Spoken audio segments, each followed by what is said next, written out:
Awesome. Kia ora, Avatar Wiki. This is Bamotru here, a member of the Fanon Research and Review Squad on the Avatar Wiki. And today I'll be interviewing General BH, also known as Metal Frog on Discord, and we'll be talking about his fanon Avatar Makai's journey. We'll be talking about the series itself, the behind the scenes work and inspirations, as well as discussing future spin offs and the direction of the series.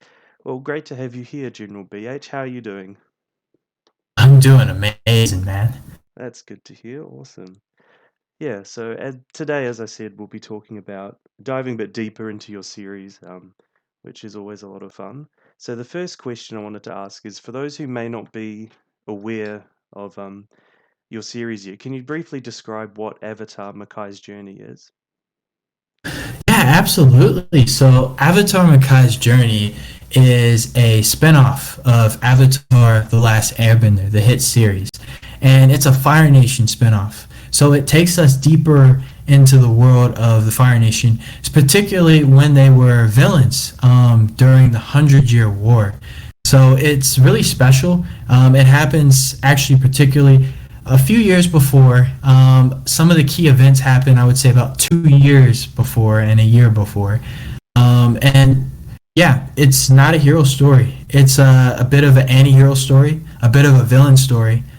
As you push further in the story, the themes can change. But I won't go too deep into saying how much it can change because I know everyone's at a different point when they read the story. It's a very long story, 4 seasons in total. So each season brings a different theme to Makai's journey. That's a good point. I probably should have mentioned first that we'll be discussing events and characters up to about halfway through book two, in case anyone's wondering and doesn't want to hear any spoilers. But yeah, no, that's awesome. How did you first come up with the idea for the story?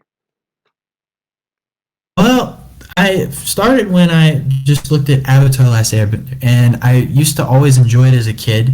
And a lot of times I thought about my favorite characters, and some of them that really stood out to me. I mean, I used to look at the armor of the Fire Nation troopers. For me, I always thought they look so cool. Like they look like a unit. And I would see like the Earth Kingdom and Water Tribe. I thought they looked cool too. I was always a fan of soldiers. Even other franchises I liked, like Star Wars, I love the soldiers. I love the clone troopers and the stormtroopers. And so for me, I wanted to get into them. I also thought about some big characters like Zuko and Azula. I always really appreciated both of them. One thing about Azula that always got me was she had some really cool blue fire, Mm, and that made me think more about fire. And then Zuko, he had orange flames. And I was also into science. So like when I looked at science, I learned about how there was red fire and orange fire and yellow fire and white fire and blue fire. And they had different like typical temperatures. And I thought, man, I'd love to see like a bit more of that, more diving into that in Avatar. And then I love war stories, like I said. So like I like Achilles, I like Troy, I like Gladiator, I like samurai stories, ninja stories. So I said, hey, I'd love to see more of the war side of Avatar because we're always focused on Aang. And I really started to think that when I started to hit like high school, when I got more into like more mature stories. mm. And then I'd say the next thing is realism. I mean, I think time came and I become a college student and everything, and I started to think about I just started to really think about maturity and realism and how that is tied in a story. Like you might even see a Batman film nowadays and they try to put realism in it. Like even in the Batman they're talking about like corruption and other themes. So for me, when I thinking about Avatar, my story, I said I want to dive into like the political system in the Fire Nation. I dive into indoctrination and corruption and themes like that. Yeah, well, it certainly does a good job of like covering a lot of different themes that were kind of hinted at in the show, but like making them a lot more prominent, which is always interesting. Yeah. What made you want to write a story kind of centering on the Fire Nation? I know you said it was initially a like, appreciation of kind of the soldier's uniform and the looks and the fire. But yeah, do you want to expand a little bit more on that? Like, because I guess it's a bit unusual to start with the Fire Nation and the bad guys, I guess, in Avatar: The Last Airbender. So what made you want to kind of start the story, or tell a story, I should say, from their perspective? I think one thing is we all like to look at people and say they're bad, they're good, and the reality is, a lot of times, it comes down to where you're from. Some things I think it might be more fair to say bad and good based on ethics, and I think those things sometimes are like, what decisions are we making that is extraordinary in a good way, extraordinary in a bad way. And to me, even sometimes, mediocrity can be bad. So sometimes people are bad in a mediocre way. And I think we have to have a fair standard. We can't just say he's from this country or he's from that area and he's bad. I mean, because they can't control where they were born. So part of me making Macai's journey was to give people a different perspective. Because you look at the Fire Nation, does that really mean they're all terrible people? It just means they were born there and they were born in an empire. And I think a lot of us, like if we were born in the Fire Nation, if we were born in that empire, we wouldn't think anything of it. We would think we're good and we'd think everyone else is bad. So I think it's good for critical thinking, and I think it's good for discourse and even the modern society we live in to think about people from another perspective, to humanize people who think a little differently than we do. So that's what I wanted to do. And in some ways, I've shown how like the Fire Nation can be similar to us. We may think like everything we have is the way we want it to be, but sometimes if you're on that side and people are making bad decisions, you don't always notice it right away. And that was the thing with Makai. I mean, he didn't always notice when people were making bad decisions.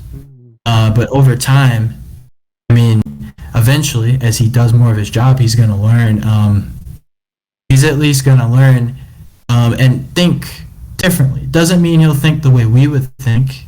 We'll have to figure out, what decision he makes. But I think it just is something we can all take away. And it's interesting as well how, someone's upbringing and kind of house situation and, where they're born as well can have such an impact in how they see things. And especially for Makai, I wanted to ask, how do his relationships with his parents kind of influence his worldview? Because he kind of has a very different relationship with his father and his mother, Yasari. Yeah, so do you want to dive a little bit deeper into that and talk about his kind of parents and what's going on there? Yeah, so the father, and I know the name, and people don't know how to pronounce it and whatnot, and it can be confusing. Yeah, I For did say me, his father for that reason, but yeah, you probably also notice even some fans had questions about that in one of the chapters. But yeah, so I've always thought of his name as this, and like whether or not it makes sense, maybe it doesn't make any sense. I wanted to write a name that looked different, but maybe the way I'm pronouncing it doesn't make any sense. But I think his name is Eri. I know someone thought his name was like Ira, I think but that's more what I thought at the time, but Eri sounds I right think too, yeah. I think Eri sounds better. Ira might be someone was saying Ira would be like a Chinese way to pronounce it, and maybe that's a good idea, but I just think Eri sounds better. I think Ira doesn't really sound like a good name. But not getting obsessed with that point. His father, Eri, is he's a leader. He's a general. Everything he knows is war. By the book, he's a very strict father. Makai respects his father. Some of it reflects Zuko and Azula's relationship with their father, how they strive to be like their father, and their father can be detached at times. Now, the thing about Eri is, he's not really abusive as much as Ozai when it comes to being physically abusive. He, even emotionally, is not as bad as Ozai. If anything, sometimes he's just detached. And I think that really defines Eri. He's detached, he's by the book, he acts like a robot. I mean, and there are people who really act like that in real life. With Makai, he just wants to impress his father. Everything his dad does is based on a standard, living up to his standard. So That's all Makai wants, really. He just wants to please him. And so that's why their relationship is more like a master and a pupil instead of a Mm, father and a son. And then with Yozari, she loves him a lot. You know, she helps him. She is very nice to him, always supports him. But the thing about Yozari is, Makai, I mean, sometimes you want what you don't have. So Makai really wants his father's approval. And so sometimes he doesn't, sometimes he takes stuff his mom says for granted, and sometimes he doesn't listen to everything she says because he wants to impress his father, and he also knows his father's a general. His father is praised by society for being a general, and even though the society is toxic, he's praised for having some good qualities and some bad qualities, right? mm, And so he wants to live up to the qualities that he sees are being rewarded in the world around him. And Yozari's nice and warm, but none of her qualities really. I mean, she's just the housewife in his mind. They're not qualities that get you anywhere. And at the same time, Makai is a man, and the way it is like we know people like Azula have earned respect from society, but I still think people like Ursa, and people like Yazari, their role is kind of underappreciated. They're not really mm, doing what's been appreciated in the traditional patriarchal society. So she's kind of undervalued for a lot of his life. He values her for motivation, but when it comes to like certain things, he doesn't allow her to override some of the things Eri says. Now, when Eri goes too far, he looks to her, helps him, and she comforts him, and she's always there for him. But for a lot of things, if you really think about it, Eri has the final say, and Makai goes with it. And a lot of things, he goes with what society says. mm. I think there was one scene I remember where we see Eri's office, and it's kind of decorated with all these trophies, and there was like an animal skin that of something he'd killed, and like different trophies and things, and it kind of painted this picture that is very achievement driven. Having things to show for your efforts, and you see that very much with Makai when he's, especially in book two, when he gets his own, the troopers and stuff, his own division to lead and warship. It's like you kind of see he's kind of has those standards and built it. He wants to kind of always reach those kind of standards. So yeah, it's interesting. Do you think it says a lot about the Fire Nation culture that the war heroes are kind of upheld on this pedestal as being exemplary citizens, whereas the more meeker sort of members like Yosari and Ursa aren't as much? Like, do you think that ties into Fire Nation culture? I think it does, That's why Azula was valued so much. And that's Mm, why when you look at Ozai and how he felt about Zuko, I mean, he said, like, in the comics, spoiler if you didn't read the comics, so just be careful for the sentence. But yeah, I mean, Zuko had basically, Ozai had basically said he was going to he was going to cast Zuko away mm, because he didn't think he had the spark in his eyes to be a firebender. And, not having that, he wouldn't have been as powerful a warrior. And for him, that's embarrassing. So it came down to power and achievement and status. And also, when you look at when you look at some other characters too, I think you see the same thing. And that's also why it was, I thought, even as they got older, Azula was more useful than him because she was a better fighter and she had more achievements and was a better leader and had better grades and bigger achiever. So she was better and he was disappointment in his mind. So and that is to the extent that the toxicity is so bad, like no one can ignore it. But I mean, sometimes you see lesser elements of that, sprinkled throughout the society. I do think even in the Fire Nation, Ozai was extremely toxic. Like he was super bad compared to your average family. On the other hand, they lived in a society that created that kind of behavior. And I'm sure Azolan and Sozin were probably had similar qualities. mm. So Yeah, for sure.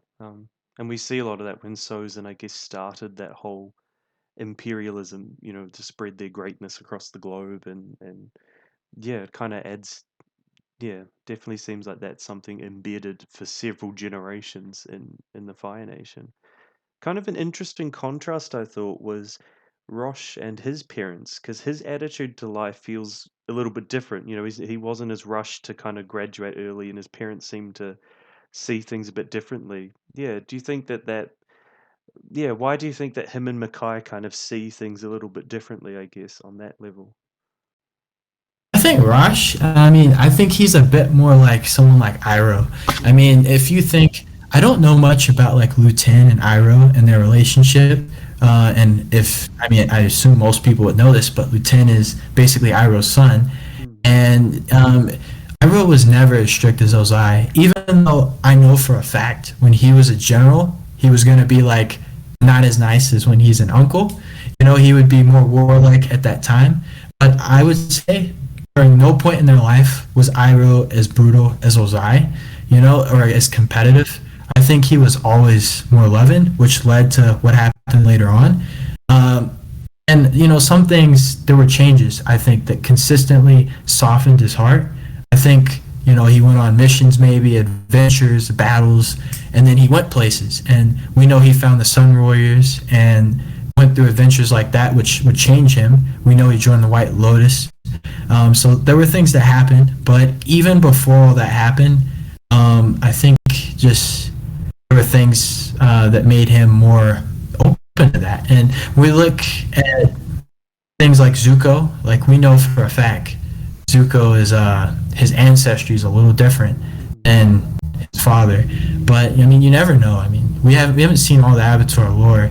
There could be spiritual reasons why Iroh also went on his path and Ozai didn't. And I think that's why I love these spin-offs and expansions because they teach us more about characters and how things are interrelated. But with Rosh, you know, his parents didn't believe all that. I never dove or even, to be honest, thought about everything about his parents.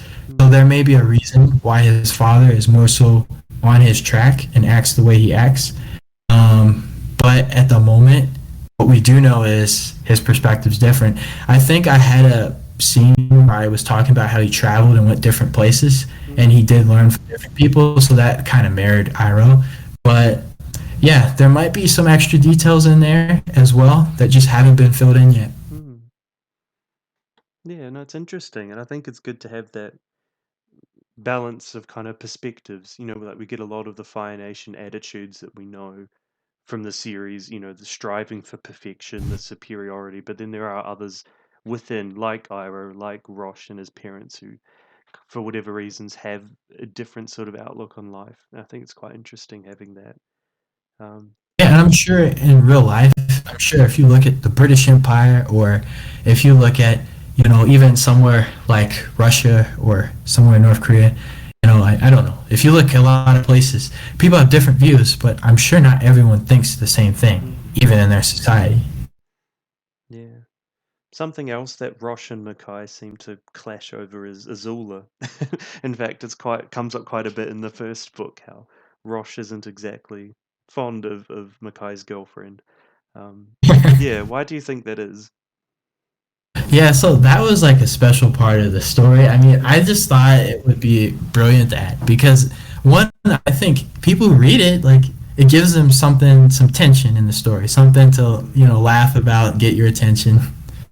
But I think another part is Rash and Makai, there's a lot of parallels in the story. So in some ways, Rash represents a group of people and Makai represents another group of people. So Rash represents all the people who might think,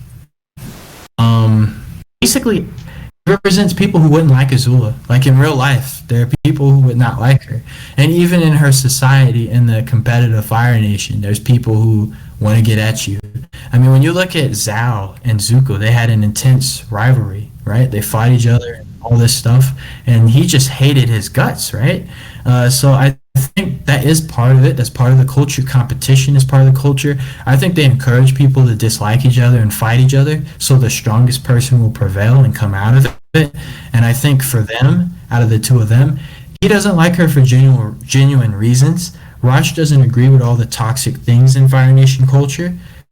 Even though he probably doesn't always say it, he says it to Makai. It doesn't mean he says it to everyone. He probably doesn't say it to all his teachers all the time. Maybe sometimes, and they're nice. So some of them are nice. So maybe some of them say, "Oh, well, Mr. Bowman may say I'm not going to, tell on Rosh for saying this." But I think part of it is, when he's around her, he doesn't always say why he doesn't like her too. Sometimes he just can't stand that, mindset. And Makai is accepting of it because he's accepting of kind of everything because he just follows his father Eri and believes in excellence. He's not as brutal as Azula. Mhm. She's brutal because she gets it from her dad. So there's still a reason for all of it. She sees her dad do things and she wants to match it. But Micaiah's dad doesn't do that, so he doesn't see that need. But at the same time, he accepts it. Something happens and he'll be like, okay. If he's told to do something, he'll be like, okay. Because he believes that's his value, is in doing what he's told and doing it well. Mhm. Yeah, and it's quite interesting how Makai's journey or his character arc is kind of quite different between book one and book two. It almost feels like a coming of age story in book one, where he like starts off quite young, and we get a lot of scenes of his upbringing and those kind of influences, and then he has the whole moving away to Niari, and yeah, was that kind of your intention to kind of focus a lot more on his early life as well? Also, should say, what was kind of your thinking behind that? Yeah. Yeah, so just for me to touch on this, I'm going to tell you every single season is different in Makai's journey. Every season feels different. So, like a lot of stories. And I like to, give tribute to different cultures. Obviously, Eastern cultures, major influence in Makai's journey. But also, I told you I was a huge Star Wars fan. So, I mean, a lot of stuff I've written is based on Star Wars. Well, it's not based on it, but I really like Star Wars The Clone Wars. And so, one thing I'll say is this: in Star Wars The Clone Wars, there were a lot of seasons. There were 7 seasons, and every season felt different. There were different themes in each season. So, for Makai's journey, that's a theme, right? Every time we hit it, there's a new outlook. And there's a lot of stuff that builds, just like Game of Thrones. So certain type of stories are more sequential. Obviously, Makai's journey is a very story-driven tale. It's not just one where the adventures don't matter. It's even more story-driven, I would say, each episode than Avatar Last Airbender. But Avatar Last Airbender is story-driven, but there's some episodes you can check it out, and it's just like you're just enjoying that episode. And that's part of it, because Makai's journey is meant to be a bit more political. And maybe not just political, but a bit more philosophical. Well, the other story is meant to be just something you can just enjoy. It's still philosophical. You still learn. But I think Avatar Last Airbender is a blend of really everything. Everything you want. This one is more of a certain track. Even the Fire Nation, it's more of a certain direction. And sometimes you like that too, just to get something different. So, again, going back on all that, I think that's a big part of it. I was writing it and I said, yeah, the first story, we get to know Makai. Then we move on, he gets older. And there is a turning point. So, like every story, there's a turning point. Mm. And for this one, the turning point was him going to Nyari, and him meeting a new set of friends and adjusting to a new life. And part of that, I think it was inspired even by my life. I, grew up one way. I met different people. At one point, my life changed in my childhood, and I met new people, and I moved, and I went somewhere different, and I had to learn how to adjust. And so, it changed my mindset. So I went to do the same for Makai. And when you really look at him, the first 6 chapters, everything is about the royal family. Everything is about, the same stuff you kind of expect. When he goes to Nyari, he learns even in the Fire Nation, things are different. When you're in a smaller town, you're somewhere that's a colony that was colonized and wasn't always part of the Fire Nation. When you're somewhere where there's nobles that are around commoners and they don't get along and there's issues. So he learned a lot of new things, and I think it just helps make his character for the next 2 books. And for book two, I think it's the essence of Makai's journey in a way, because when you look at book 2, it's a different adventure. All the time, it's a different adventure. There's a different battle. He's going somewhere new, And book two was kind of my boy adventure. It was kind of just like your fantasy when you were a kid. Like when you look at like a story like Rogue One, I remember they were talking about Star Wars Rogue One. It's a spinoff about what happened before Episode 4, A New Hope. And in Rogue One, people who wrote it said, I wrote this story and I felt like I was diving back to when I was a kid and a Star Wars fan. That's what people said. And they like when they're playing with toys, Stormtrooper and Rebel toys. But it was more than just that, because they also put life in the characters and realism in Star Wars. So for this story, when I went back, he went on different missions. He fights all these different factions, and I know you've seen it. I don't want to go too deep into it. We did say we're touching in book 2, so I guess people should expect some things. But there's all kind of groups. There's pirates, right? There's factions. There's Earth Kingdom warriors. Some of them are your traditional Earth Kingdom warriors, people you saw in Avatar: Last Airbender. Some of them might be like guerrilla, like rebels, and then you also have other groups. You even have a cult, right? A cult, and well, I don't know if you've seen that yet, but a cult, Yeah, I and remember one of the episodes, yeah. and then we even touched into another ability. I won't even say it, but a classic ability from that we saw before, and I believe book 3 of ATLA, a whole society of people who could use that ability. Oh yeah, I know what you're referring to. we could leave that spoiler out if you want. Yeah, we'll leave it out, but like that was different. That was different. So those are ideas I had. Like I was like, what about a battle like this and a battle like that? And any adventure, I think you see them go to different environments. They might fight in a desert. They might fight in an Arctic tundra. They might fight on a beachhead. So I wanted it to feel like that. You're really there with the 31st, and you know what they're about. When you look at stories like I don't know, like a story like Star Wars: The Clone Wars. I just use that for a lot of examples, but the 501st goes on a lot of battles with Anakin and Ahsoka, and I don't know how much you know about that, but Anakin or Obi-Wan or whoever, but Anakin has his own unit. It's the 501st. And in Star Wars: The Clone Wars, they went on all these crazy missions. So I think like it gets you the feeling like who they are of the unit. Like the story at first was Macai's story, I think, and even though it's always Macai's story, it's more of Macai's story in the first book. In the second book, it's more of like the 31st story. Yeah, Macai is like the main driving guy, but really the whole unit, matters. And I'm just going to touch on this. I won't go too deep into it, but for people, if you see book 3 and book 4, there's other themes.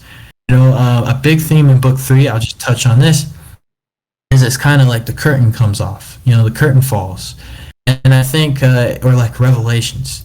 I don't know what anyone will think of me just saying that, but when you look at something like Star Wars Episode 3, there were big changes in the plot.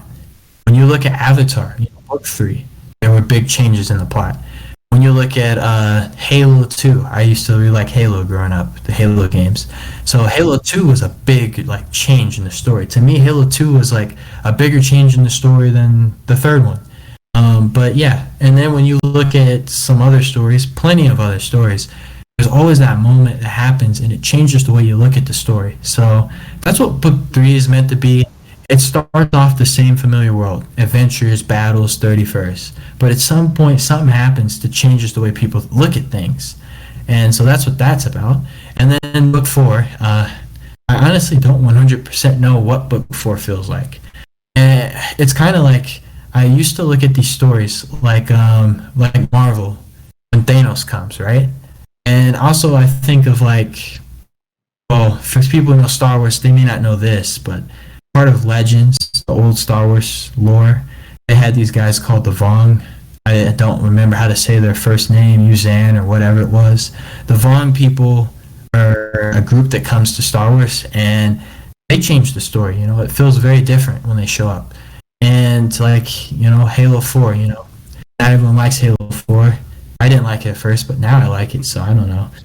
But there's stories that they feel different, It's, but genuinely creative. It doesn't feel like a rehash of the first story, but it's something new that's happening that really makes you think about things. And that's what 4 is. And I still don't know how to describe a story like that. Like, even people who are used to Marvel, I mean, I don't know, like, they did have the Ultron thing, and in the comics, Ultron's supposed to be a big deal, but he really wasn't that big a deal when they brought him.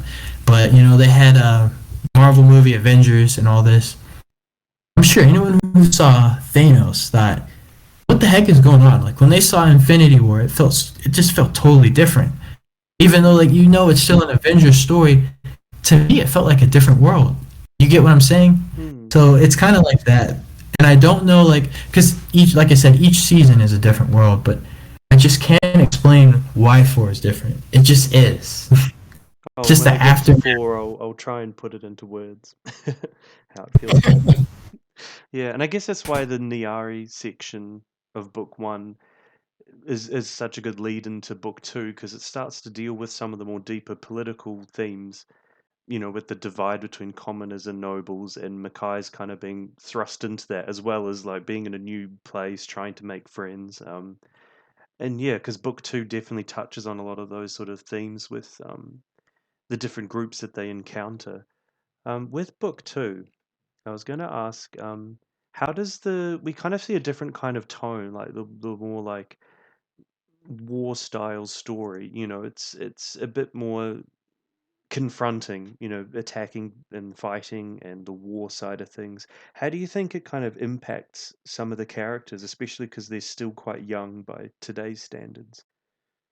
Oh, absolutely. So, I mean, one thing I thought was when you saw Avatar, like, I mean, we saw they were young. Like, we Mm, see the characters are young. And at the time, you know, he's the Avatar. So, like, you know, he's got these special powers and he doesn't want to kill people because he used to be an air nomad. So his journey is different, you know? mm, And some of the close friends that go with him, they go with him. So their life is different than what it would be for most people.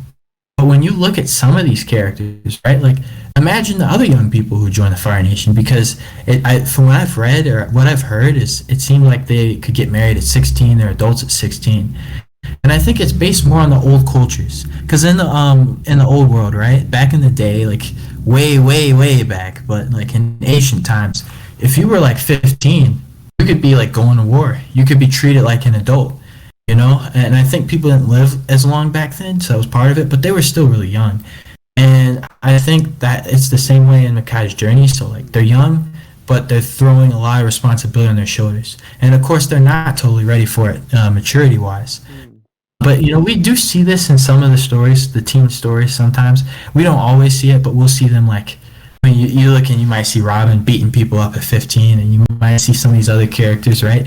They had the Teen Titans, or even like even in Star Wars, you have Padawans that are like 15, sometimes 16, you know, 14.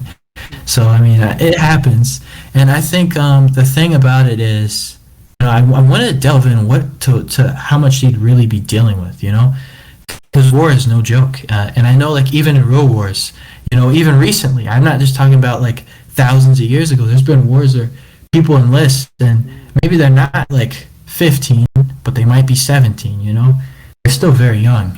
You know, mm, fresh out of high school, and they're going to war, and they don't know what they're looking at. You know, they really don't. They a lot of times they have no idea. Like, imagine if you went in the World War II, like during like senior year or around that time. It's insane. And I think they said there was one young person registered for War One who was only 14, which I don't know how that happened, but you It's know, crazy. Yeah.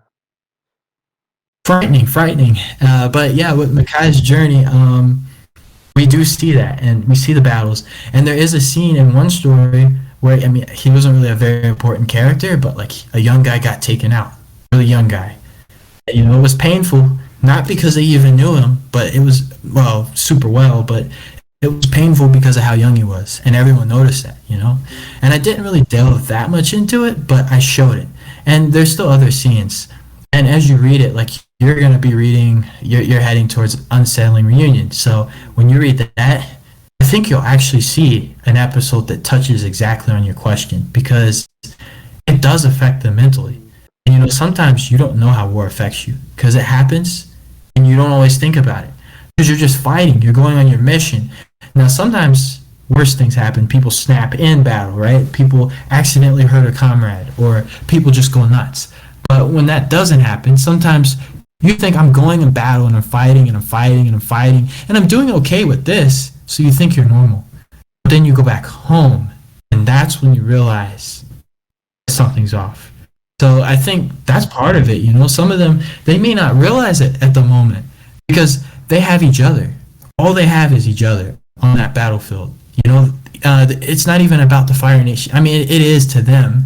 They may say that. It is to Makai, not to Rosh. He doesn't really care like that. But to Makai, he thinks it's about his nation. But when stuff really gets gritty, when it really gets gritty, because they all care about each other, it really comes down to each other. That's Mm, what's really going to get you through, the camaraderie. Because they became brothers and sisters in battle. And so, with that, it will increase their bond. But when that ends, that motivates them. You're also motivated because your friends are there with you. They're fighting with you. But when you're back home, some people don't care. You go back home and people don't understand, what you went through. And then you might be around other people who, it's a very imperialistic world they live in. So someone might make fun of you and say, well, for them, they won their battles. Imagine someone who lost their battles, right? You might say you're a failure. You suck. You're embarrassing. Most of your unit might have got wiped out, and people might spit on you in the streets. I mean, no one really thinks about that, but that might be what happens for some of them. And you imagine they could snap and harm a civilian and go to jail, or not snap and be depressed.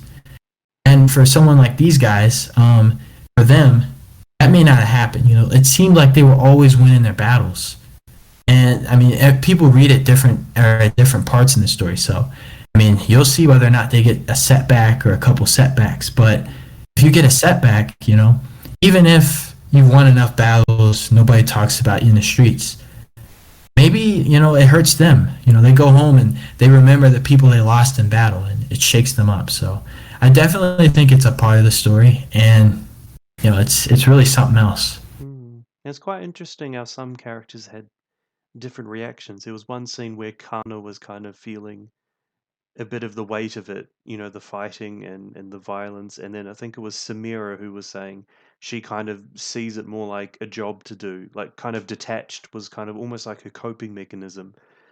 And yeah, it's quite interesting how they had different perspectives on how to cope with it. Whereas, Khan is a bit more fresh to the war and the fighting and yeah, maybe that's why she hasn't was struggling a bit in that particular moment. Yeah. And that's a great example. And she still may struggle after that. Just because one person coped with it doesn't mean she'll find a better way. But with Samira, she is a bit older. Mm, She's I think 19 or 18 at the time. So Kana is only 15. So she's brand new, and the other one's fought for a couple years. mm, So to her, it seems more normal. And part of it, when you look at Samira's character, she's very charismatic. She's very brave and bold, and she likes to fight. She's kind of like Azula, but she's not as toxic as Azula. But she does love to fight, and she can't bend, right? She can't fire bend. So because of that, she has to work harder to win her fights and to take out her enemies. And so for her, she just focuses on war. She tunes out reality and goes full ruthless. And I think one thing, whether or not I've shown it as much as I could or not, Makai's journey is very long. And I guess even in real life, sometimes stories aren't long enough. mm, So maybe one day I have to be a little more backstory into anything if I missed anything. But I think, someone like Samira would struggle more, in regular life than even Kana, because Kana struggles, but she doesn't suppress everything. I think with Samira, she suppresses it easily, but she suppresses it with battle. So when she leaves the battlefield and she's in civilian life, it's just like some real soldiers. When you leave and you're around regular people, sometimes it feels very hollow. So I think with her, when that happens, she'll have to do it reality. She won't be able to just think about battle all the time, and maybe that's when it's gonna hit her. mm. That's an interesting point. Yeah. Something else I wanted to ask about, going more to the start of book two. Um, Makai's kind of struggle, I guess, is that he isn't seen as a suitable leader by some of the soldiers just because of his age and inexperience. How does he kind of prove himself to the 31st and his soldiers? I think one way he proves himself to them is, I think at first he cannot totally do it right away because a lot of it comes with time, missions, proving you're competent. He's gonna struggle too because no one's perfect. You're gonna make mistakes, but if you go in battles, you do well enough. Sometimes if you just don't give up and you prove you have grit because they might think you'll quit.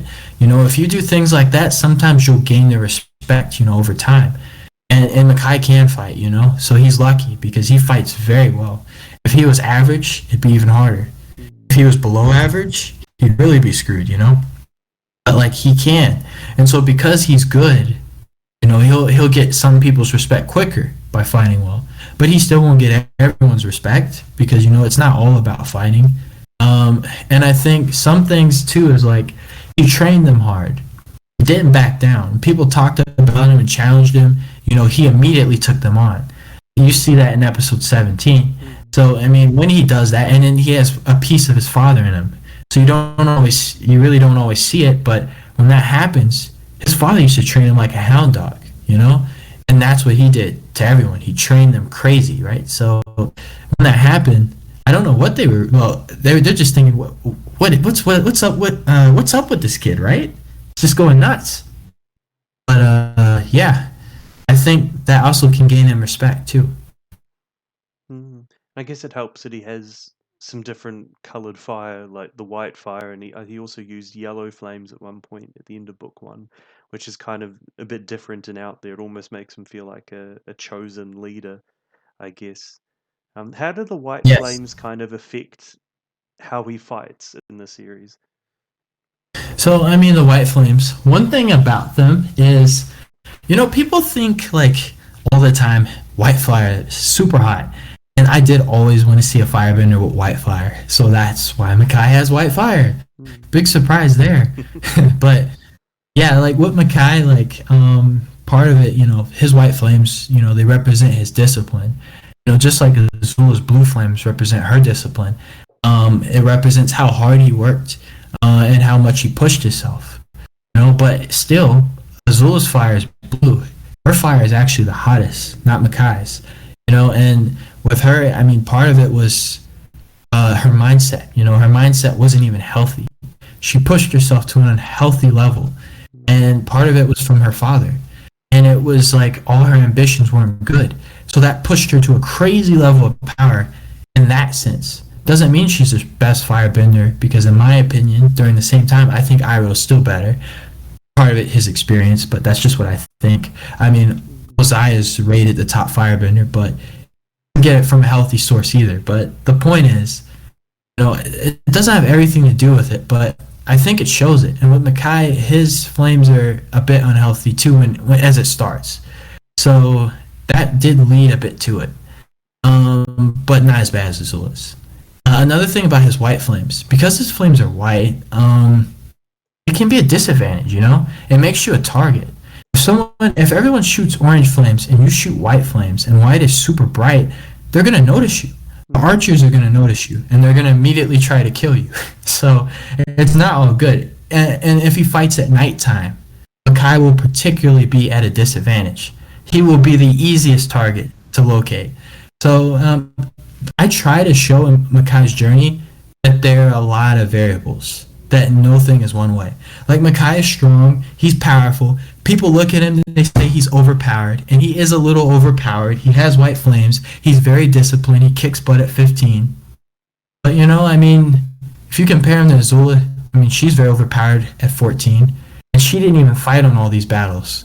So if you ask me, naturally, I'm not saying like we're going by who earned it, and she earned it still because she's brilliant, but naturally, I'd say she's more overpowered than Makai. Makai does not know how to lightning bend, and Azula does. So that's another thing. So he has some balances, but at the same time, he's more overpowered at this moment than Zuko because Zuko doesn't have flames like that. Zuko struggled. And one thing I'll say about Zuko is he struggles, but it doesn't mean that he just isn't as good as everyone. I mean, he's obviously better than most firebenders, but it doesn't even mean that people like Makai or Azula are so much better than him. He just wasn't in an environment that was very conducive to his growth at that time. We see he gets stronger in Avatar: Last Airbender, but for him, the toxicity doesn't work. It hinders his growth, just like in real life. Some people still grow despite it, like Azula. Azula is someone who grows no matter what. And Zuko is someone who you have to, raise him right for him to grow. And that's why Iroh is so good for him, because he pushes him the right way.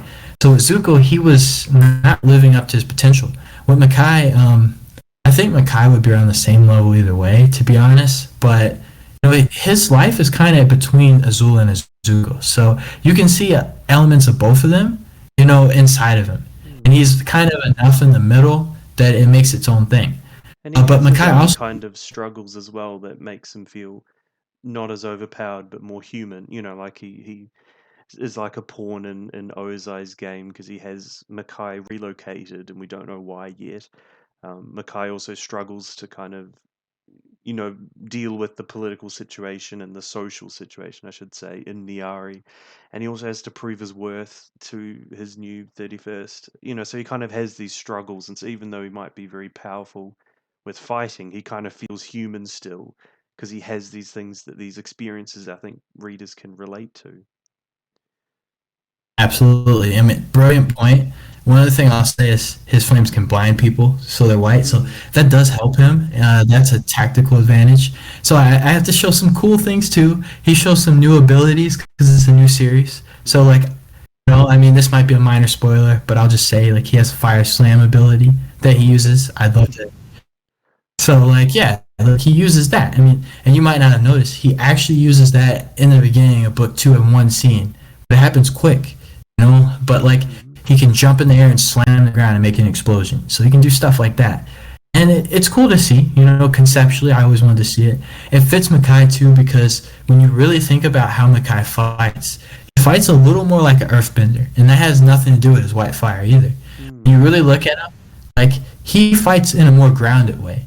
And he fights in a more tough way. He's strong. He kind of breaks his enemies down. Most firebenders are more agile, but not as agile as airbenders. They fight kind of energetically, but they fight offensively, and aggressively.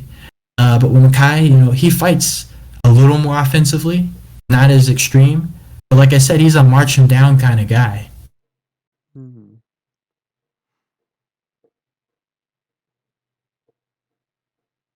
Yeah, so in the story as well, I think we talked a little bit about Zuko and Azula and their role. Um, yeah, well, we get to see. Obviously, this is spoiler territory, so feel free to share as much or as little as you want. But do we get to see any other sort of canon characters appear, like besides the ones we've seen so far? Yeah, because like you've seen the very beginning, right? So you've seen, and this is, this is spoiled, but I'll show some, I'll say some of it. But like obviously you've seen Tylee, right? That wasn't a big thing because Mm, she's always with this boy. You saw Mai. Those are her best friends. So like those were given. We saw Iroh. We saw Ozai. Ozai was supposed to be a surprise at the time that he peeked out, but we saw him. mm, And there are a few other people, but as the story goes on, I'll say this guy because I don't think he's that big of a deal to mention. Later on, we see Zhao. So we see him. He's a character where like you see him, so like it's nice to know that he comes, and you can figure out when he shows up. But at the same time, he's not that big a deal where like I say, oh, we see Zhao. Like it doesn't ruin the story, you know. mm, But he shows up for a bit, and I try to when these characters come, I do the same thing. I think that you would do in any series that really respects the original. So I try to never disrespect the characters.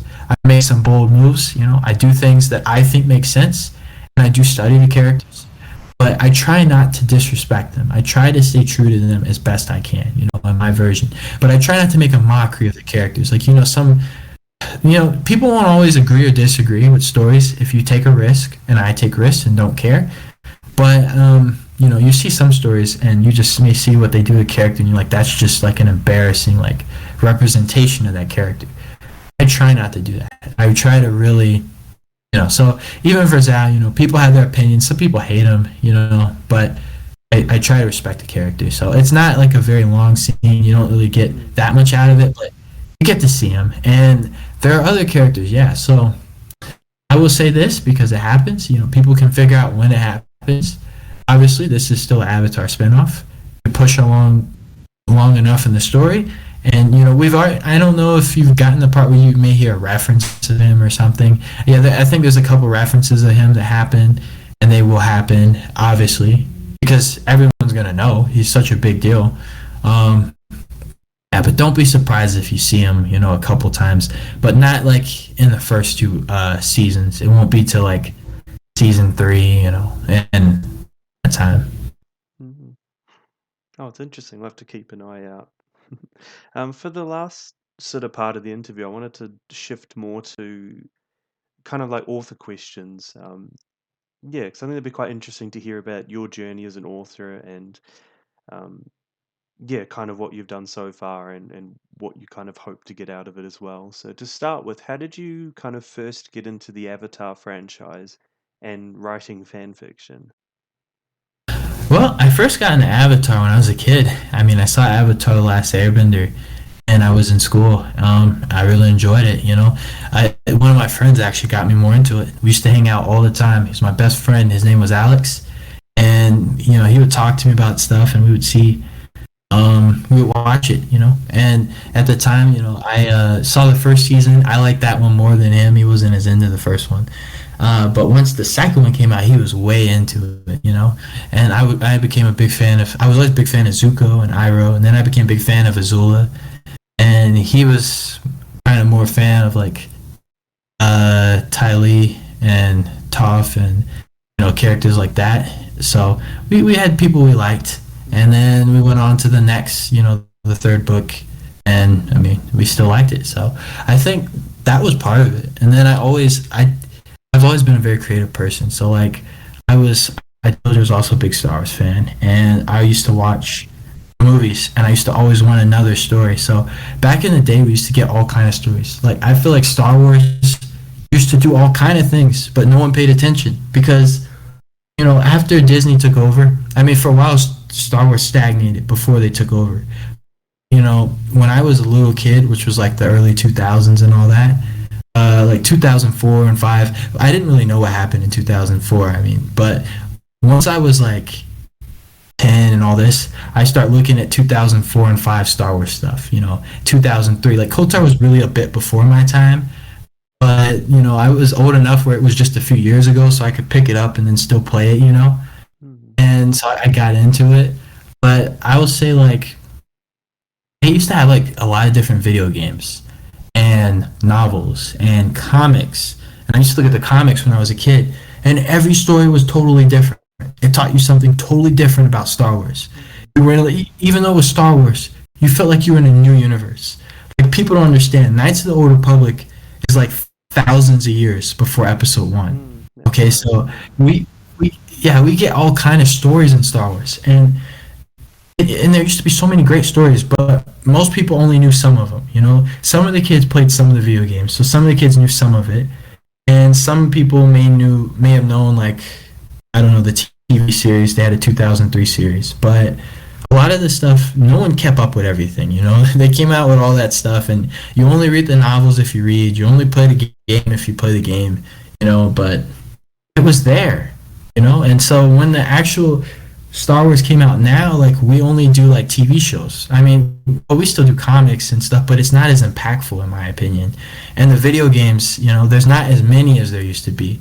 They used to have a lot more video games, and I think even with the games, a lot of them aren't as impactful. They're not as ambitious. I really like Fallen Order because that was different.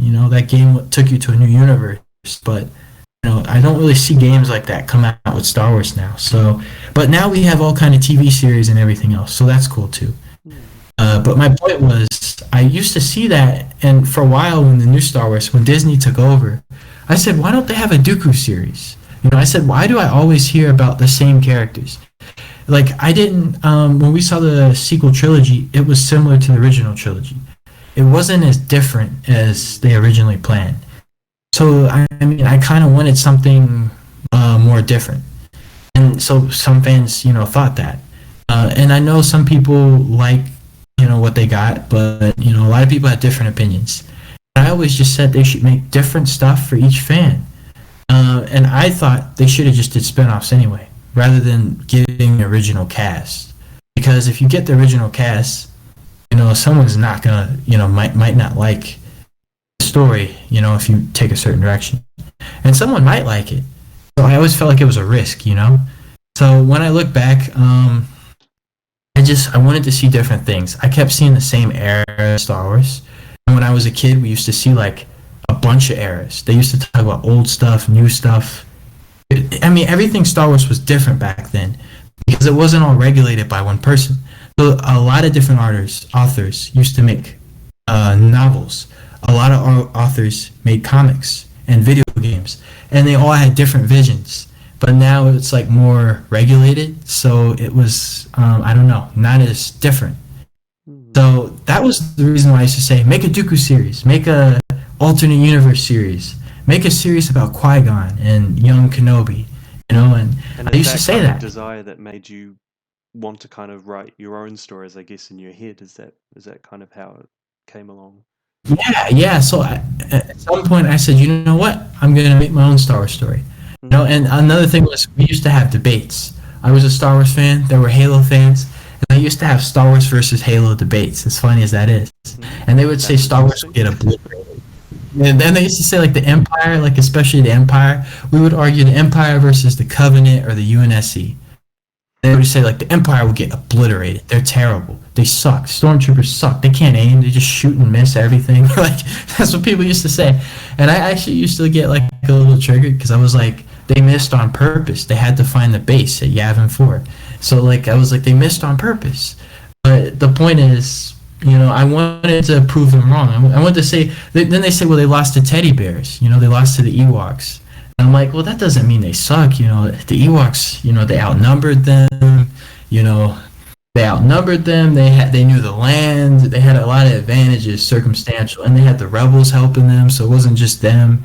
And the Force. So anyway, the point is, I said, you know what? I'm gonna make a series about why the Battle of Endor was hard to win, because like I used to play Battlefront 2, and if you fought the Ewoks, no matter who played, no matter how good you were, you would get destroyed. Like anybody who played Battlefront 2, they had like an indoor hunt mode. You always got destroyed by the Ewoks. There was no other way around it. And like they end up making other things like that where like Ewoks are hard to beat. But I don't want to go over the top on a tangent, but the point is, I made a series called Revisiting Endor, and it's about the Battle of Endor. Yeah, so I use my author name, which is Brian Haynes, and I broke it down. I mean, it was a lot shorter than Makai's Journey. Mm. It was like 9 episodes, and it was longer than I thought. I always write longer than I think. I thought it'd be like 5, but it ended up being 9. And then I made another one. What if Anakin didn't do it? Like if he didn't kill Count Dooku. And so I would make stories like that. They're short. That one was only 6 chapters. I made one, Phantom Alliance, which is about Darth Maul, and it was season 7. So like if Maul and Ahsoka, if Ahsoka joined Maul. Mm. So I made those stories. So that was like 5 chapters. So none of them were like crazy long. But then one day, I said, well, I want to do Avatar. And I had a lot more ideas of what I wanted to do with Avatar. And I said, I want a whole new character, and I want this, and I want that. And these ideas were just in my head. And I said, I want this story. It's going to be a guy, and a young guy. What am I going to call him? And I said, I'm going to call him Macai. And he's going to be the son of this general named Eri. And he's going to fight. But he's got to have a team, You can't just be one guy. He's going to have a best friend. It's going to be Rosh. He's going to fight for the Fire Nation because we need a Fire Nation story. I don't know what it was about Makai's Journey. I think the other ones, I wanted to expand on established characters. Mm. So I only wanted to add so much. But with Makai's Journey, I wanted to like make my own story with a whole bunch of themes in it. And if you look at Makai's Journey, you'll see I had tons of themes. I have so many ideas for what I want to see out of Avatar. And I think part of it is, Star Wars I feel the exact same way about because it's so big. But that's part of it. It's so big. It's been expanded so much. Mm. Avatar still needs a lot of expansion, in my opinion. There's still a lot of room to add to it. So that's why I did it, And so it felt more, I think for some reason, it feels a lot more like an original story. The other stories are expansions, but they're using characters you already know and everything else. But for this, it's totally new. It's Mm, totally fresh. Star Wars has already been so explored. Like, I want them to make films of stories, you know what I mean? Like, that have already been made. And I do want to see some spins on stuff like Obi-Wan or whatever. And I'd love to see some other characters. But so much has already been done with Star Wars. It's like, you think of the same, well, I won't say the same people because most people don't know how big it is. But once you know it like I know it, it's been expanded so much. Everything is already familiar. This with Avatar, there's still so much room. Like I said, so much fresh mm, space. And I think that's what the creators noticed. That's why they have the three new shows planned because mm, they have so much to work with. And so that's what I did, and I worked with what I had. And I mean, I think it's worked fine. I think it's worked phenomenally. And to be honest with you, some people have more to work with than that because you can do prequels. You can, you have so much time with prequels. You could do times after, but I think spinoffs are valuable, so even the new shows planned, there are no spinoffs planned. So even if you enjoy the new show, you can always check this one out for now. Hopefully they will get there. yeah. What's been the most challenging part of writing? Because if I'm correct, you've actually finished AMJ. It's just a matter of publishing the last few chapters on the wiki. But what's kind of been the most challenging part of the writing process? To be honest, man, the most challenging part is just making time for it, Mm, because for me, like this isn't my full time job, so I just have to find time to get back to it and dig in it. That's the hardest. Like even if I were to say if I took a break and I wrote something else, believe it or not, that's worse than me not writing at all. Well, it's not bad, but it could be. And here's why. If I write another story long enough, my mind won't be in AMJ. So then I have to go back and I have to remind myself of some of the stuff. I remember a lot because I'm the biggest fan of AMJ of mm, it, but it's so much in this universe. It's really built up. It's literally 4 seasons, right? This is built up like a TV show. So, and not some new TV show. So it takes a while to make sure like you don't contradict yourself. mm, You look back. So that's part of it. And then another part for me, I was blessed with the gift of naturally thinking about stuff. Like I don't really get writer's block. I write things and it comes out, but like when I write, I just write. So like there's all kind of grammar errors when I first write. So even though it's super basic, I gotta always go back and like edit it a lot mm, to make sure it looks good. Sometimes I want to release it too soon, and if I do, it'll just look not professional. mm. And what kind of scenes do you tend to enjoy writing more? Well, it honestly is hard, right, to say because in my mind, I anticipate the fighting scenes the most before I write them. Mm, But sometimes I just start writing comedic scenes. mm, Some of those are the scenes I love the most that I didn't think I would love. I just write it, and sometimes the fun just comes in it. When they're hanging out and they're Rosh is arguing with Azula like that. I had an idea about it, but I didn't plan all that out. A lot of it just came out, man. Like I start writing, and I'm like, they're going at it. When I write, I know every writer is different. I plan like an outline of what I want, but once I start writing, it's like I'm going in AMJ myself.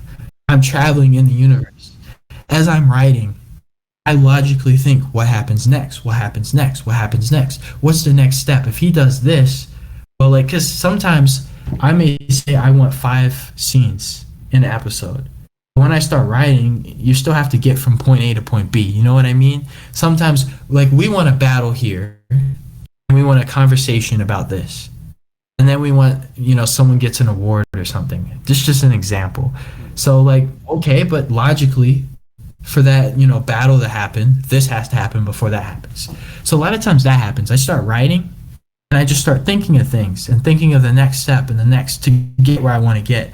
And stuff flows. And sometimes I just make fun conversations and I'm cracking myself up while I write the conversation. So mm, sometimes that happens. Because I think there is some humor, in AMJ. There's also action scenes. mm, I think that's a lot of it, action scenes, humor, and romance. don't, think Makai's journey is like it's very lore driven, but the lore is not so much like me describing to you what a city looks like. Even though I give description all the time, I don't think that's really like the special part of AMJ. It's not me telling you what a city looks like and making you feel its culture. Even though I show cultures, I think the special part of AMJ is the conflicts, the tension, mm, the politics, the comedy. We could say romance because people do enjoy it, and the fighting. I think that is. mm, I have some special parts. Now, maybe some things. I mean, no one's perfect. Some authors can write something and it makes you just enjoy a dish and like sitting outside in a town. Like, I don't think that's me, but I'm okay with that. mm, Oh, and one other thing that I've struggled with is when I first wrote, I was way too descriptive. I went back, because I think some of it is my gift. We all have a different style. I'm mm, going to be more descriptive than some authors because when I write it, I see it in my head, right? Like a TV series. mm, You see, I've made pictures, right? I have pictures of characters. Makai's journey, it's not just like a novel, but it's not just like it's not just like a novel, but it's not just like a TV series either. It's like a TV series, a novel, and a lot of things combined in one. You can look and read. You can experience the story. It's not meant to be like anything else that you experience. And so with Makai's journey, people will see that, but I think sometimes I go too much into it. I go into how someone gets out of the desk and walks all the way downstairs just to go outside. Like, sometimes that was just too much. So I have trimmed it and I've cut some of that out. But some of it I want to keep. And like when I talk about fight scenes, I think my fight scenes are very special. Even compared to some, books out there, it's very special because they don't break it down. When you look at Makai's journey, it's like you're literally watching the fight, It's so descriptive. And I don't want to change that, And I will say there's one other thing that inspired it. I like watching combat sports, as bad as that might be. I like watching boxing and kickboxing and MMA. So I really break down the fights. I break down when they're punching attacks, kicking attacks, dodging, flipping. And Avatar: The Last Airbender is still inspired by martial arts, So that's there. And sometimes, that might make for a better fight. When they start at the lower level, it's a great fight because they might be on a similar level if it's important characters or they're fighting a bunch of people. But when you get to the higher level, maybe someone's going to throw a feint before they do an attack. Maybe someone's going to do a spinning kick and then just like shoot a flame. I don't know. But the point is, there might be a little more into it. mm, And I'm all for it. mm. Yeah, it was definitely good inspiration watching martial arts videos and stuff, especially for the world of Avatar. Um, Something else I was going to ask is there's quite a few fan fiction authors, myself included, I have to admit, who don't end up finishing our stories, I guess. So what's kind of helped you, like what advice would you give, I guess, to someone to kind of keep going and motivating themselves to kind of finish a story, since that's where you've got to with AMJ? I think part of it is you need to remember, people will always just appreciate your story and I think respect it more if you finish it. And people will still be remembered more for what they finish. Like if I want to apply for a job and I don't finish the application, then it doesn't matter that I started it. It won't get me where I want to be. Even when you want to, I don't know, I don't, because everyone has different plans. Like for me, I do have my career, but I would love to be able to write more in the future. And I'm serious about writing. So for me, I want to be able to, even if I did it on the side, like if I wrote some stuff and did that, I want to be able to really like move forward. But I mean, I can't ever make a real book if I can't finish my fan fiction. I have to get used to finishing something. And I think people have to realize fan fiction is like a test for real life. People look at your story, and it's practice. If you make a mistake in a fan fiction when you're writing, no one's gonna people will judge you, but at least it gets you ready. Mm, If you come out with a real book and you make a mistake, I mean, you can get bad reviews. It can hurt your ability to sell that book, and you might have to start from scratch, and you can lose money from it. So I think it teaches us to do things, but I mean it's fun, right? It's fun. Your story's fun. Avatar's fun. I think one thing that makes it fun too is interaction. For me, I was more motivated to finish this first before I was finished some of the stuff in my actual book, and I finished books online, like releasing pieces. But I think what motivated me was people who supported me. I talked to friends about it. I shared it with people. Even there's a few people who interact with me. Most people will ignore your stuff. I mean, that just comes with it. But like some people I know, I'll give them shout outs. General Skywalker, I mean, that's his name on the wiki at least. KBH, I think you know who that is.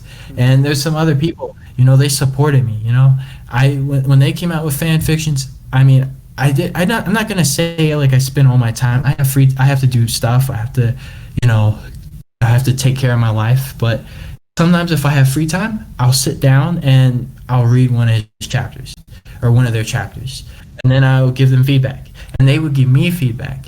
And I think that also motivated me. So I think it's good to have a friend, but look for friends who will support you. I don't want to, sound bad, but like I always support people who support me first.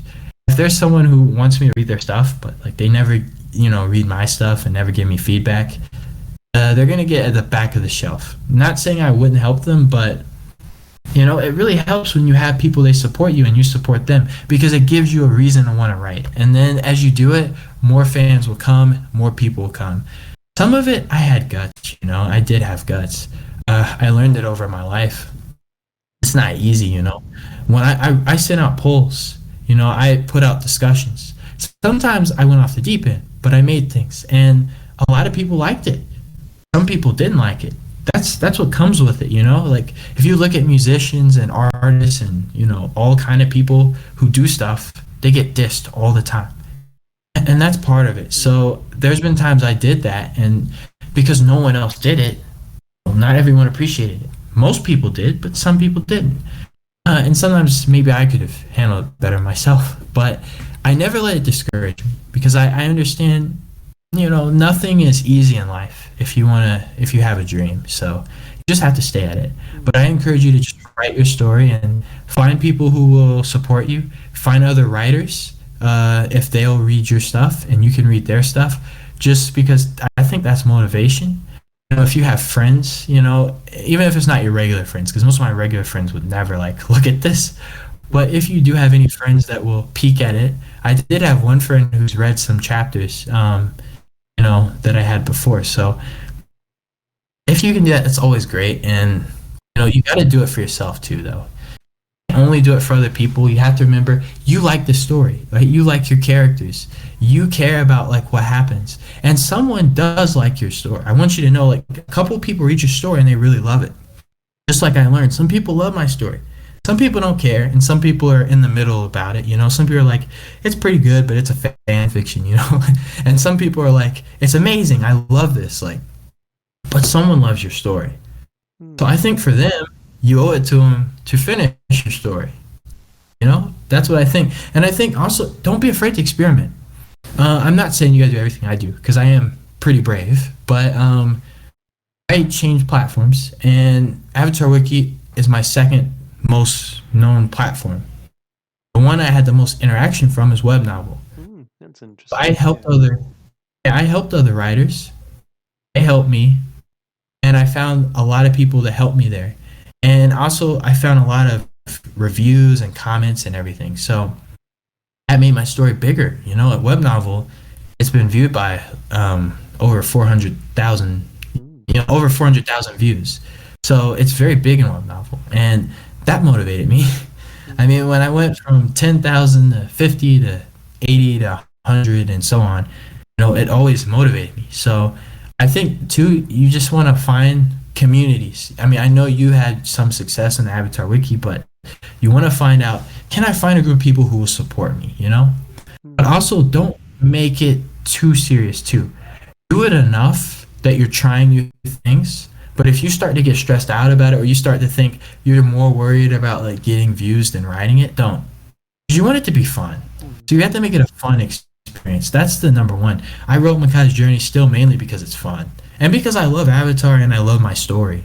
But you have to also love your story. You can love Avatar and you should, but you should love your fan fiction because your fan fiction should feel like a new piece of lore in Avatar.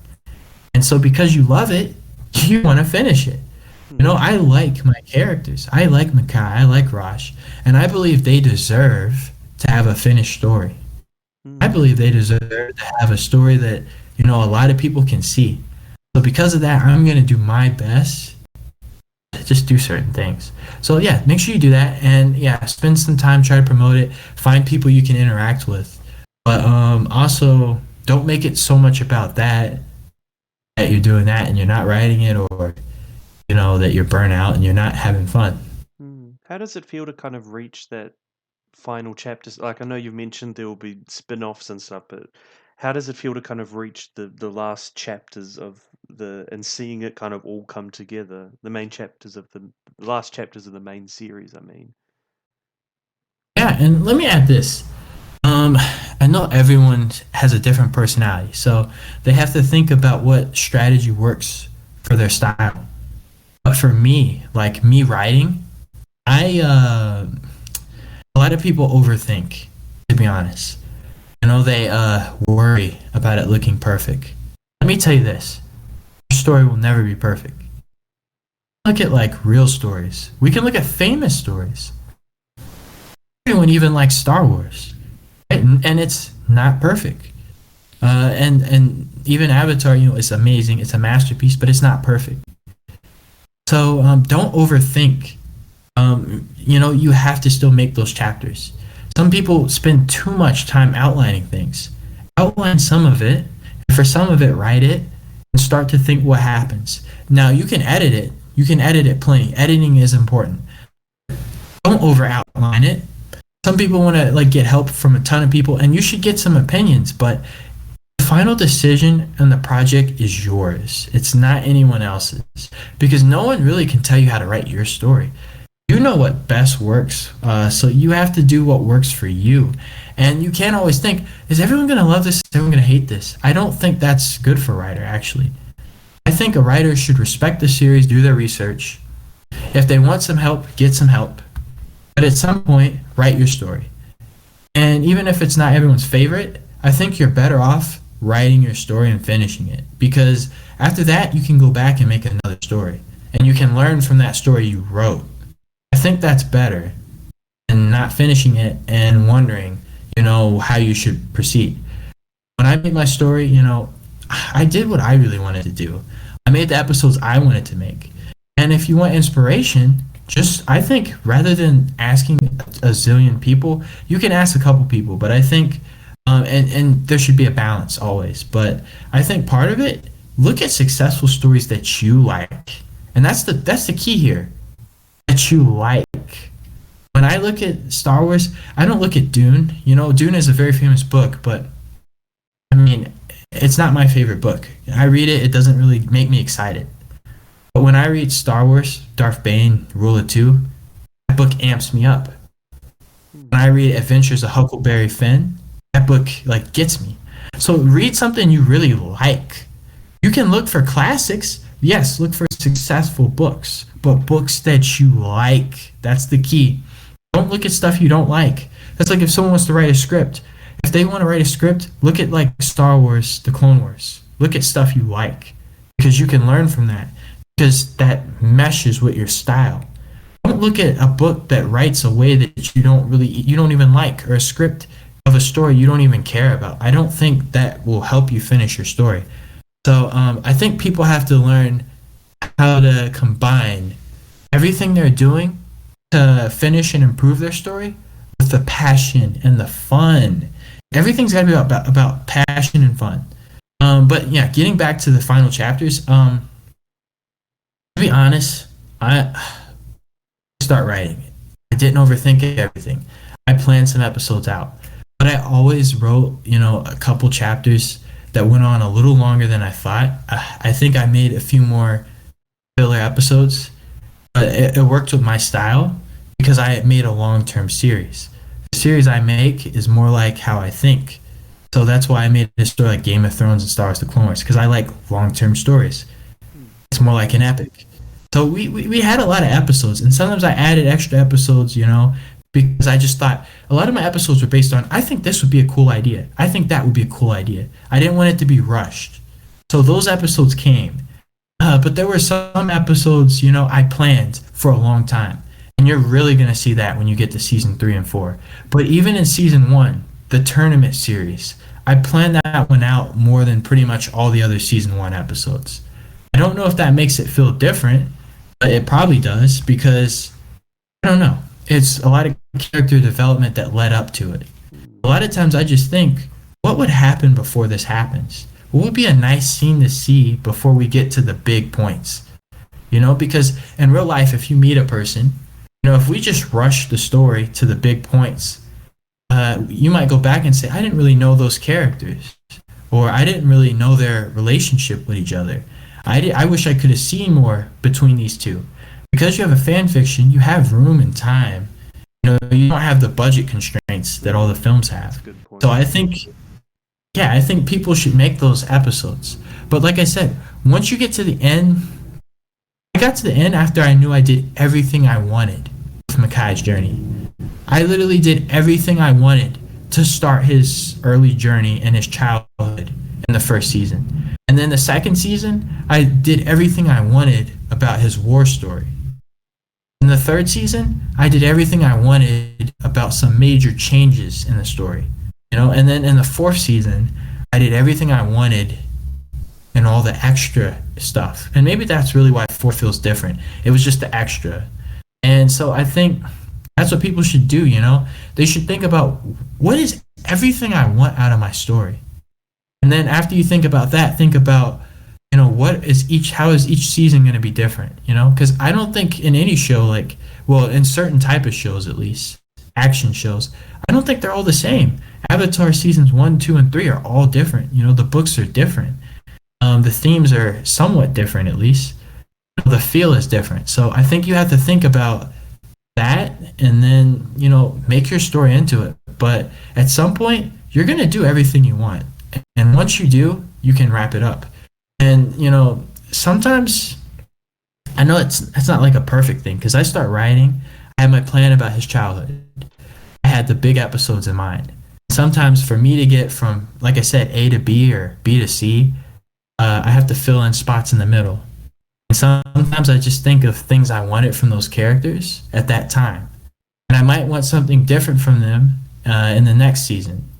So in that season, I'll show something else. But yeah, that was how I did it. So once I hit 4, like I said, I felt satisfied. I heard there was a thing that the actor had who played Black Widow, and she said, even though Black Widow movie was not my favorite, but she said about her role, I liked it though. I enjoyed it, but it wasn't my very favorite Marvel film. She said she felt satisfied, and I think what she meant, even though she's an actor, a little different. Is Black Widow, she had a lot of stories. She was with Captain America. She was with Iron Man. She was with the Avengers. And then she got her own, spinoff.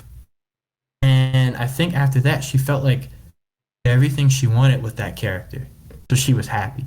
She kind of got lucky because it's not really in your power as an actor. But for me, that's how I felt. So make sure you do everything you want in your story. I think some people think about streaming and all this, but I'm making it like a TV series. If you make it like a film, it might be a little more, part of it. And if you make it like a film, you have to make sure you show the main ideas.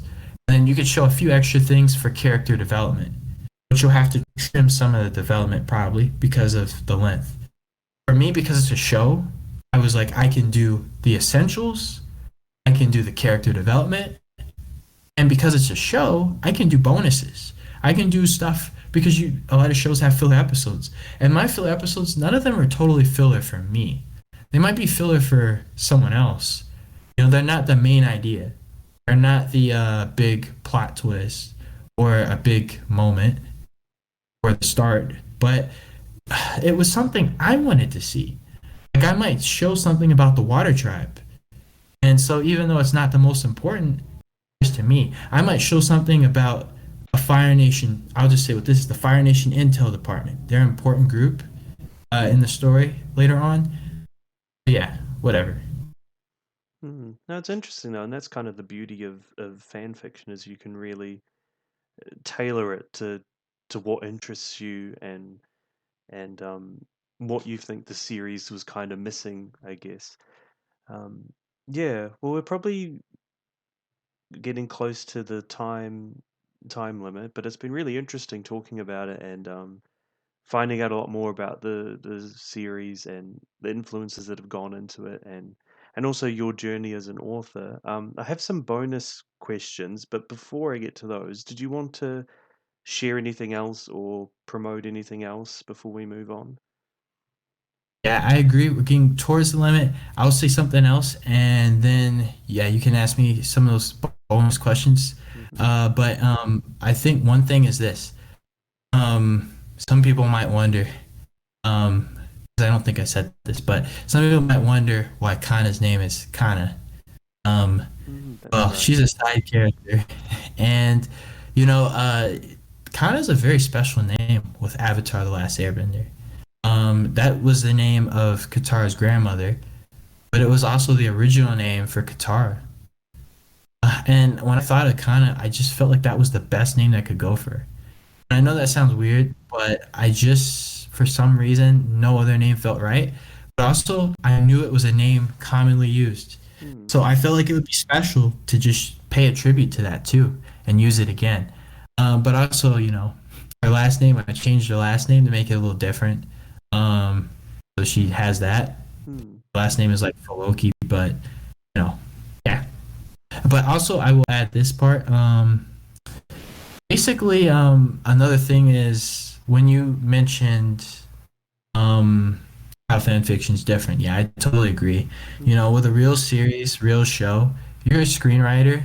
You don't have total control. You write your show, they buy it, altered. It can be changed.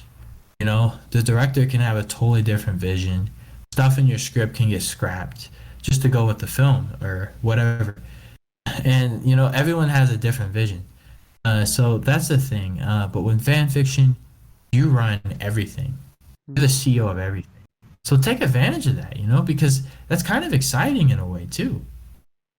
Some people downplay it because they think, well, either they're not getting paid, or they think what other people think. Because other people think, like whatever, it's fan fiction, not official. But a lot of people appreciate it. mm, I'm just gonna throw this little nugget out there, right? We have to appreciate the classics, the things that inspired us and touched us all. But in the end of the day, I mean, we all have the same potential. We're all writers. Some of us are gifted, some of us, but we all have potential. It doesn't matter if you've been discovered yet or not, or whether you've been signed or not, or whether you have another job. You can still have the potential. So you can make a great story, and you don't need a big team to really do it. Just, over time, you can make a good product. And you have the freedom and control to do it. And because of the internet, you can share it with people. So that's beautiful because now thousands of people if can see your story. Some people will go so far, some people will be lucky. We all won't get millions, but some of us will have a lot of people who see our story. And I think that excites me. And like I said, you can put a lot of stuff into it. So just do it, Don't worry about that because if people love your story, they love your story. It's in the end of the day, this is still all fiction. We got to respect the legal stuff and we also got to respect the originals. But, it's all fiction. And if we respect the story, it's going to be good. mm, I've looked at some stories that are fan stories that are better than some official stories. There's some official stories, I'm sure you know, that are very controversial. And the reason why is because all the fans say they didn't pay any attention to the franchise. They bought it out and they just like threw some stuff together. It pissed fans off. And I know that doesn't always happen, but sometimes it does. So you got to remember the quality of the product matters more than anything. mm, And people understand, and some people are scared because they think, well, if I'm putting a big name behind me and I promote it, you know, if I make mistakes, I'm going to be judged. That's true, but you don't learn until you try. And if you mm, keep working at it, you'll get better. So that's it. And I mean, worst come to worst, like I remember I used to make music and I was terrible at it. I'm a much better writer than I am a musician. But I'll say, like, I never cared. Some people were too scared to do it because they were scared. Look, People say I suck. I don't care. I did it for fun. If I didn't do it, I'd be kicking myself saying, why didn't I at least try? So Mm, that's how I feel about it. And I did it in high school, so it was just like a gag thing. But you know, no, that's a good point. Actually, I should ask, what's kind of the future for AMJ? Like, are there some spin-offs or sequels you have planned? Yeah. yeah. So like Macai's journey, the classic story. This will be so much over the head of everyone who hasn't finished it, and a lot of people haven't. I told you 400,000 views on Webnovel. But I'm willing to bet that even if, because some of those views are people who looked at it several times, but even if we said that was all a person, right? I could easily tell you that at least 300,000 would not have probably finished the story.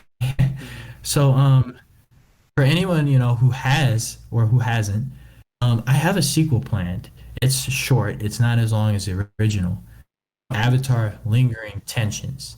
It's mm, actually already out on web novel, but only 3 chapters, so not much.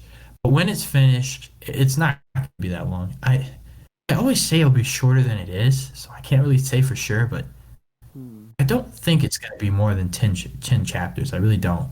It might be 8 chapters.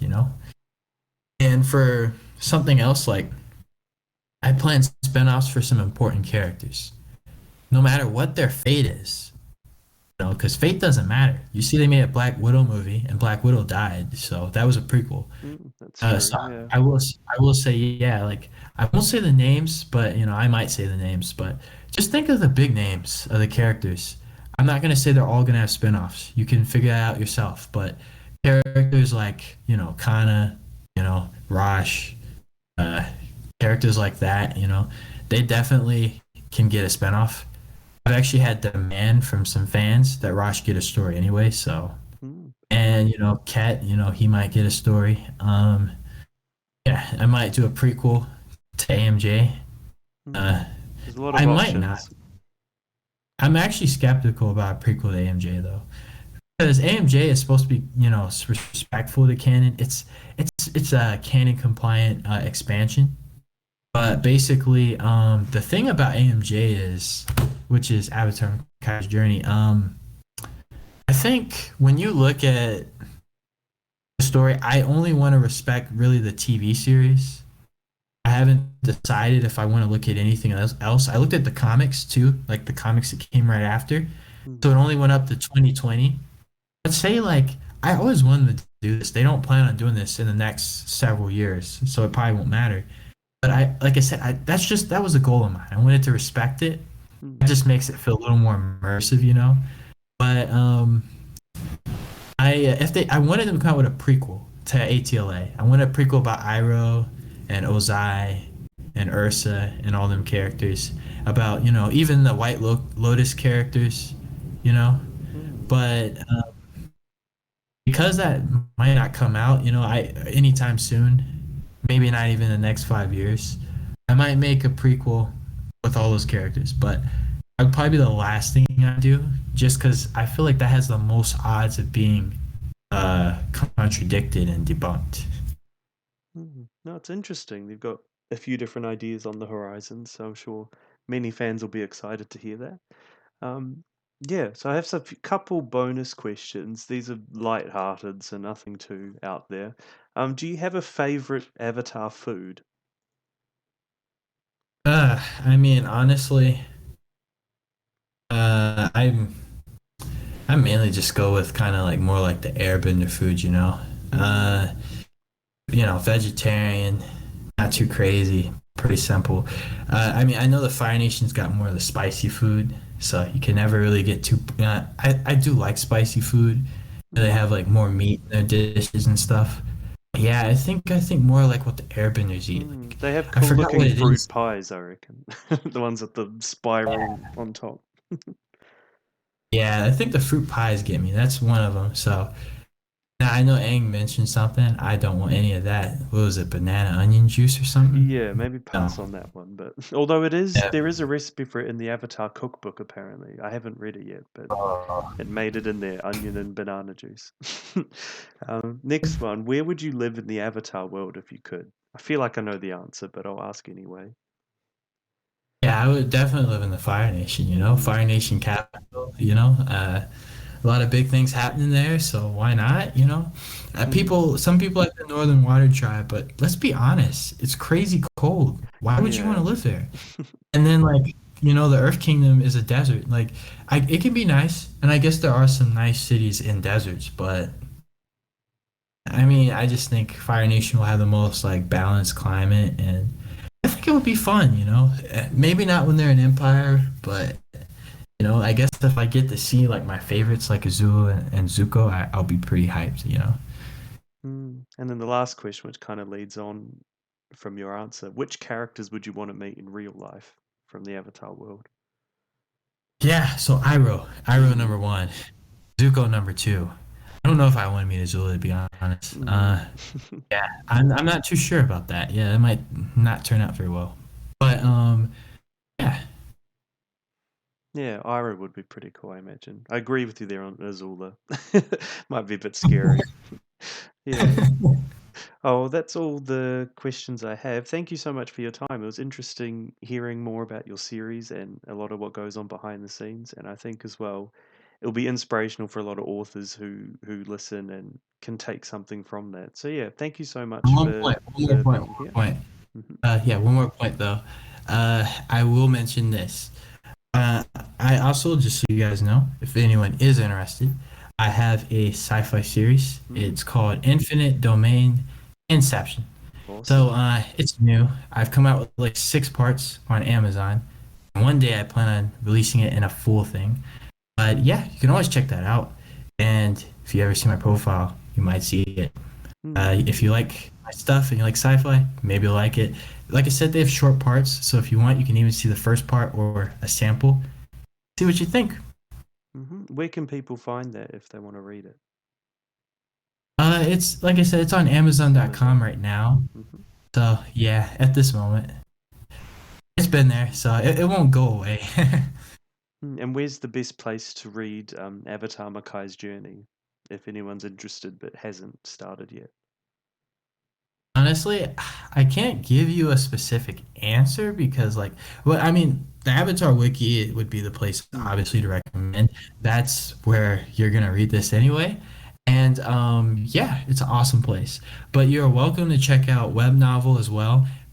Following my biggest followings on Webnovel. I respect Webnovel. It's been good to me. And it's also on AO3. It's on fanfiction.net, but only the first season. mm. So only the first 16 episodes. And it's on, I said Wattpad? Yeah. So it's on 5 platforms. So yeah, that was 5, wasn't it? Yeah, I think that Yeah, was okay. 5. Yeah.